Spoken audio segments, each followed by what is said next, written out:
everyone, it's Colette. I wanted to talk to you today and first of all wish you a happy Cinco de Mayo. Hope you are all doing well today. And we tried to record this earlier. We had a little bit of challenges.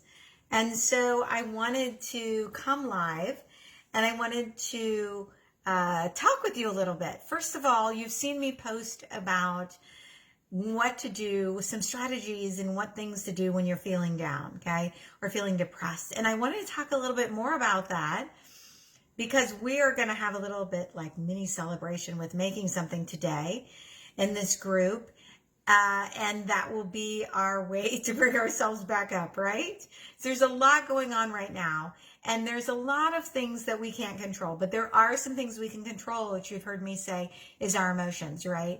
We can control the way we are reacting to things. And all it's really hard. And I think we've all experienced this. It's just thinking about things we can do, okay? And one of the things we can do is getting into a routine and just getting into a routine in the morning. And maybe it's just about getting yourself up in the morning and just getting yourself dressed and dressed for the day and getting out of the pajamas. I don't know what works for you, but for me, the biggest thing that works for me is to get myself onto a routine. So I start actually doing a 15-minute meditation in the morning, literally roll out of bed and do that. I do a little bit of like a little quick jogging in the morning. I do some journaling and I walk my dog in the morning. And those things really help me get grounded. And I will tell you, these practices, they come with practice. And it's never, I think I have a little thing. Okay, it's never that easy, right? But they come with practice. Let me see if this is, oh, that's why. Okay, so they come with practice after you do them for a while, okay? So it takes a little bit of practice to get these things into a routine, but it does happen and it's nice because then after a while, you have this routine. It's something to look forward to. So think about what you can schedule in your routine that you have to look forward to. Me, I love to walk with my dog in the morning, and I actually have come to love meditating. It really just does something for me. If you've never tried it, try it. Some people have a hard time getting into it. I know I was one of those people. If that's you, let me know, but I can give you some strategies and I can even coach with you. That's something I coach people with too. But it took some practice for me, but I love it now. Okay, what's some other things you can do? Set some goals, okay? So sometimes when you're feeling down, it feels like it's hard. You get in this rut and maybe you feel off and it's hard to accomplish things. And just setting some goals for yourself. Maybe it's as simple as I'm going to wash the dishes and not let them pile up, or I'm going to get out of my pajamas today, or I'm going to groom the dog. And I know someone in our group did that. And I'm going to tackle the basement and post some things on Facebook and sell them. Just little things, one goal, not like 10 goals that you can accomplish that make you feel good, okay? So just setting a SMART goal, which is basically, SMART goals are time-bound, they're very specific, and they have a start and end date, okay? So that you're able to then track and see that you've been able to do that, okay? Exercise. Exercise does wonders for the body. You know, it sends those, it works with your neurotransmitters. It works on endorphins are produced, you know, that chemical that makes you feel good. Works with our serotonin and just does the body good. So if you don't like exercise, thinking about just moving your body and tracking your steps and saying, how many steps did I take?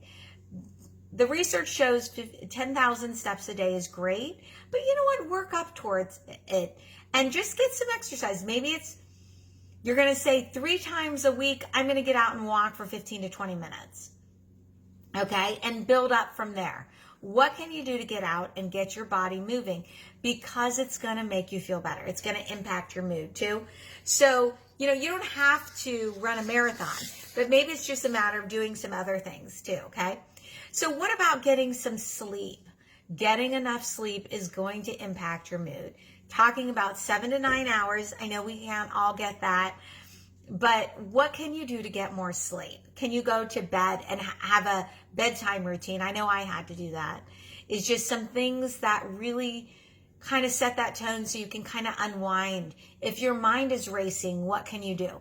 I do have a some sleep suggestions that was put together by the Institute of Functional Medicine. Is one of the resources I have for you. And I'd be happy to share that. Comment below and I can make sure to get that to you. It has all kinds of things you can do for sleep, from supplements to routines to strategies, but sleep is critical. Okay? The more you sleep, the better you're going to feel. And if you're not able to sleep or get in those hours, maybe just taking a quick nap. Okay? 20-minute nap before 3 o'clock. Okay? Try to keep that technology out of your room if you can, because that blue light does impact your sleep. Okay? I have taken it so much that I am changing all our night lights, and I've put in red night lights so that when I wake up, that light doesn't wake me back up, that white light. Okay? So I've changed those out because they've said that red light is better for our bodies. So that's one of the things I've done. Now let's talk a little bit about eating healthy. Ways to eat healthy. I know it's not always easy. We're not perfect. So forgive yourself, and every day is a new day to start forward, right?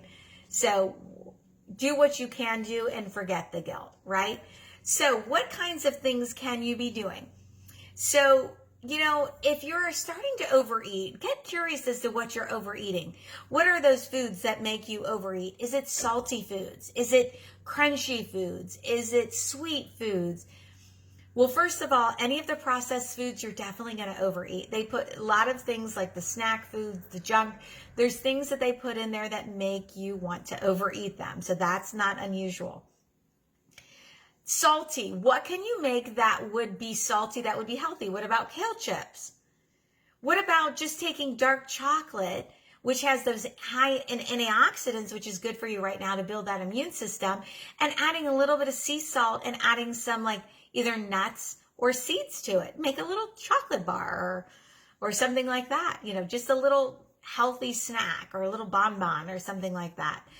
What about looking at foods with excess sugar and what you can do to remove that excess sugar that makes you crave them?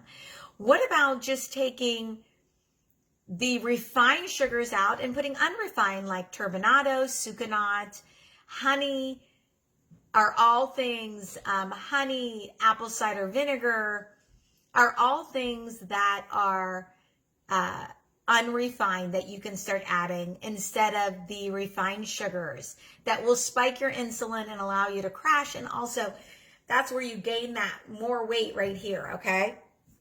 Oh, it looks like I just leaned into something that I was making. So that's where you gain more weight right there, is from those refined sugars, okay? So what can we do to reduce the amount of sugar so that we don't depress the immune system? And what can we do to take out the refined and add unrefined sugar? So what can you do? And today we're not going to be using any sugar, so this will be a neat treat for you.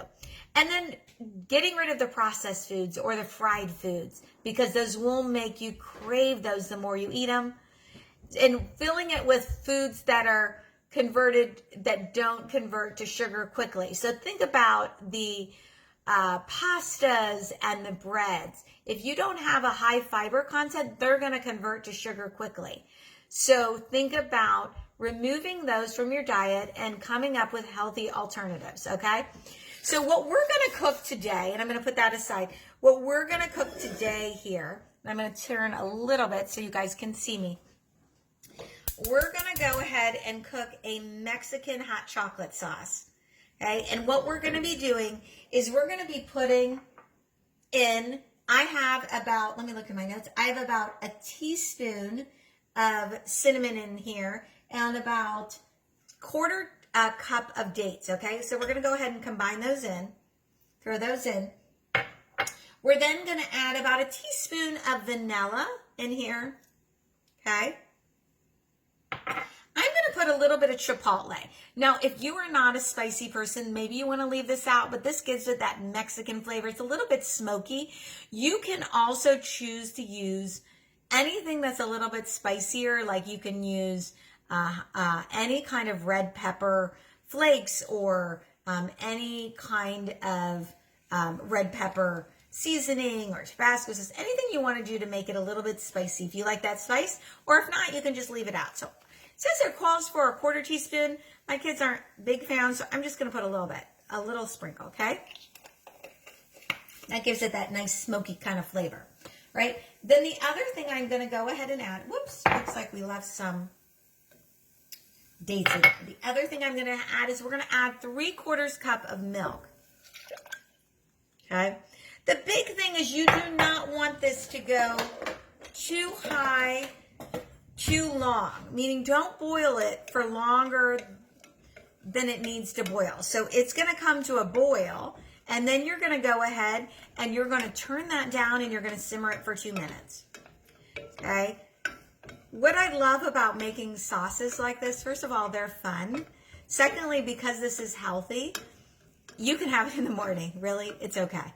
And you can use this. This would be a fun sauce to use over, let's go ahead and turn it up to a boil. To use this over ice cream, maybe even combine it with yogurt, with like some granola, maybe even some hemp seeds, maybe some chia seeds, even putting like either sun butter or peanut butter, something in there that will combine all that together and not give you too many sugars.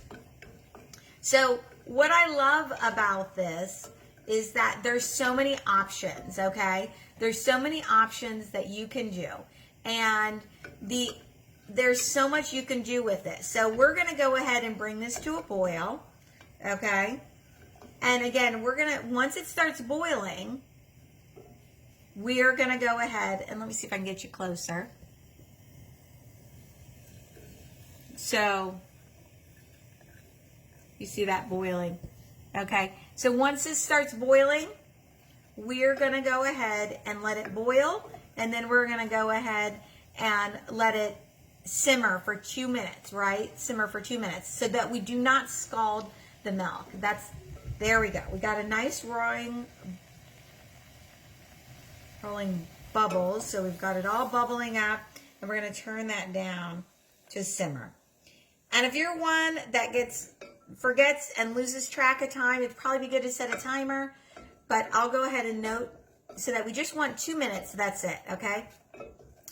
So while we're doing this, and I'm just stirring it again so it does not burn, this is this really easy recipe that we can do that can be used any time of the day. You know, we're using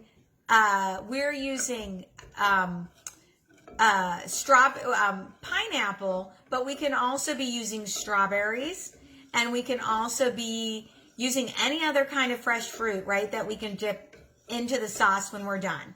Okay, so we're going to be going about 2 minutes, and then when we're done at 2 minutes, we're going to go ahead and put this into our blender, and then we're going to go ahead and blend it so that, and you'll see what the finished product is going to look like, okay?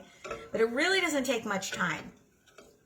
I'm going to be making tonight a watermelon mojito salad. Super excited about that. If you did not catch in my gluten-free page, even if you're not gluten-free, we made tortillas today, and that was so fun. We made tortillas, and we made tortilla chips that you can dip in guacamole, and you can even dip, they were great in the chocolate sauce too. So that's something else that you can dip in there. But these, chocolate is one of those things that just makes you feel good. Now, one of the things that we're going to be adding to this is cacao powder. You can also add cocoa. So I get asked a lot, what's the difference? So the difference between cacao and cocoa is that cocoa has the roasted beans, and those are the beans that are used to make chocolate, okay? Cacao is unroasted. So cacao has been known to have higher in antioxidants, phytochemicals, and it gives you that sense of, I always say sense of calm. When I make my smoothie for myself and the girls and my husband, I just feel like, you just feel so relaxed because it's shown to have a higher magnesium content, and so it just gives you that kind of sense of calm, relaxation. And so that's why I always love to add it to the recipes. But you can add cocoa too, okay? Just depending on the flavor. Now this chocolate is going to make a more of a dark chocolate sauce. So it's not going to be that sweet. If you want it sweeter, you can add more dates. You can also add some maple syrup. Okay, a little bit of maple syrup. So it's that unrefined sugar. You can add turbinado, sucanat.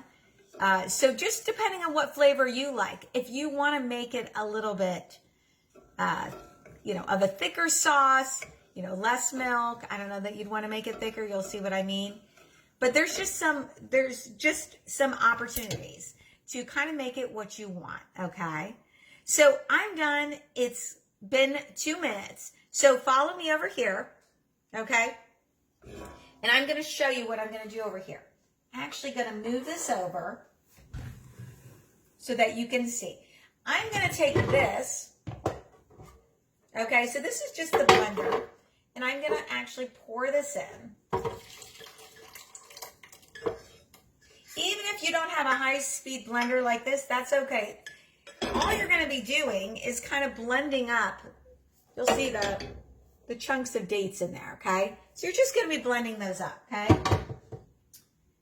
And I'm going to be taking, how much do I have here? I have about a half a cup of cocoa in here, or cacao, whatever one you want to use, okay? We talked about that. I use cacao in here. So we're going to go ahead and put that in there. And then we're going to go ahead and blend that, okay?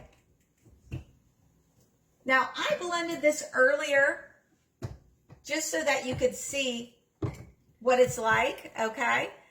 Just so you can see it blended. That way we don't have to run this blender while we're talking, because then you won't be able to hear me. So we run that blender, and we run it for about a minute or two until you get this nice consistency. So follow me over here. I'm going to have you follow me. Okay. Let's see where I can put you so you can kind of see. See if I can turn you around. But what I'm going to show you is here. Do you see that? Can you see that chocolate sauce? There you go. There's the chocolate sauce. And do you see the pineapple? And then we have a nice Cinco de Mayo set up. Okay. So look at the consistency of the chocolate. Look at that consistency. See, it's a little bit thicker. Now that's been sitting out. But what I'll show you, what I'm going to show you is, look. See, it gives it a nice flavor. I'm just going to take this. I'm going to take some pineapple. I'm going to put a little bit on here. How pretty that is.